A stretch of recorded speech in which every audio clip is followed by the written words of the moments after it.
Now, the subject of ETs does not end there, however, because there is also the reptilian conspiracy, most famously brought to the public attention by the British conspiracy theorist David Icke. It's become one of the most infamous and popular conspiracy theories ever, sparking numerous parodies and commentaries in the media and TV shows. To put it simply, Icke believes that an interdimensional race of reptilian entities known as archons have hijacked the Earth and are stopping humanity from realizing our true potential. He has argued that these archons are the same beings mentioned in many Gnostic texts that have identified themselves as demons and rulers of the 7 planets in various traditions, mostly having the ultimate goal of preventing souls from leaving the material realm. He claims that because of this, they have gone by many names throughout history, including the Anunnaki from Sumerian myth and the Watchers and Nephilim from the Book of Enoch. He argues that human sacrifice to the gods in the ancient world was actually for the reptilians' benefit, especially the sacrifice of children, because he tells us that at the moment of death by sacrifice, a form of adrenaline surges through the body, accumulating at the base of the brain, and is apparently more potent in children, something that is today reminiscent of adrenochrome. Bringing it more into the modern day, he claims that a genetically modified human archon hybrid race of shape-shifting reptilians, known as the Babylonian Brotherhood, or the Illuminati or Freemasons to us today, manipulate global events to keep humans in constant fear, so that the archons can feed off of the negative energy that this creates. Now, he has also claimed that the members of this secret elite are descended from reptilians coming from the Draco constellation. He stated that the reptilians come not only from another planet, but also another dimension, the lower level of the 4th dimension, which he calls the astral plane, the one nearest to the physical world. As of 2003, when his books originally brought this theory out, he said that the reptilian bloodlines include all American presidents, 3 British and 2 Canadian prime ministers, several Sumerian kings and Egyptian pharaohs, and a whole bunch of celebrities. Remember when that article went viral about how Justin Bieber supposedly turned into a giant reptile in front of everyone? Some of the most prominent bloodlines are said to include the Rockefellers, Rothschilds, various wealthy European families, and established families of the eastern United States, and the British royal family. In fact, he said in numerous interviews that he saw former British Prime Minister Ted Heath's eyes turn entirely jet black while the 2 men waited for a Sky News interview in 1989. Ultimately, the global elite make up the top of the pyramid for the reptilians in modern day, all with the intention to keep us sedated and trapped in this reality without gaining a higher knowledge. At the top of the global elite are what Icke has referred to as the prison wardens, who oversee us in what is, to them, just a prison world. Along with the New World Order, their main goal is apparently to create a microchipped population, a one-world government, and a global Orwellian fascist state, a brave new world, which he claims will be a post-truth era where freedom of speech is denied. And how are they planning to do this, you might ask? Well, if Icke is to be believed, then the Brotherhood either created or controls everything.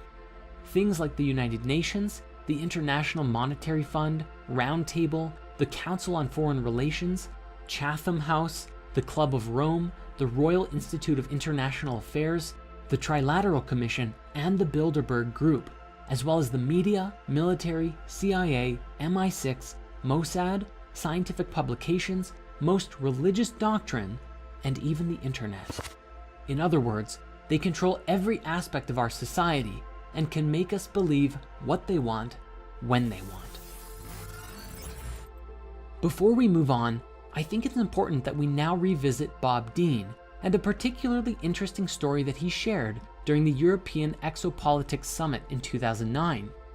He described that he was attending his son's retirement ceremony from the US Navy in Washington, D.C., and at this event, there were a great deal of active and retired generals, admirals, captains, and more.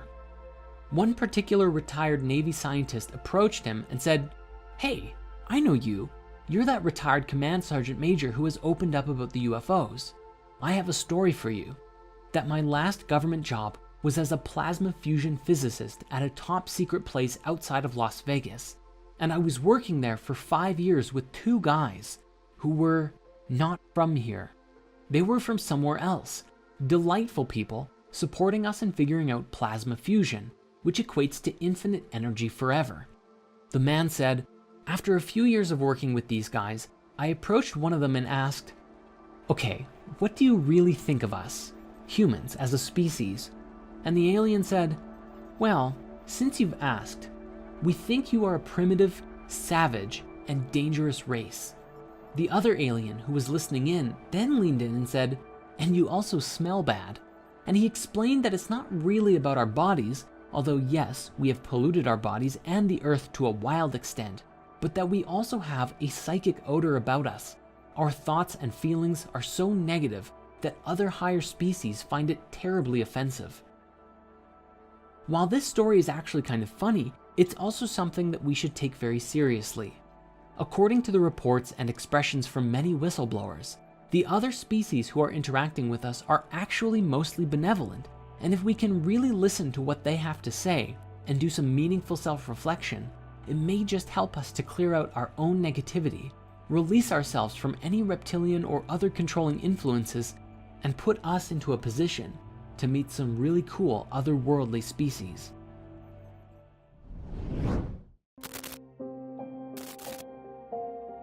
Know your customer. It's the de facto business mantra of our modern era. Collect enough information on everyone's web browsing and social media habits, listen to what they talk about when they believe they're alone, and feed the data into a network of computers so complex that computer scientists aren't even sure how it works at all anymore.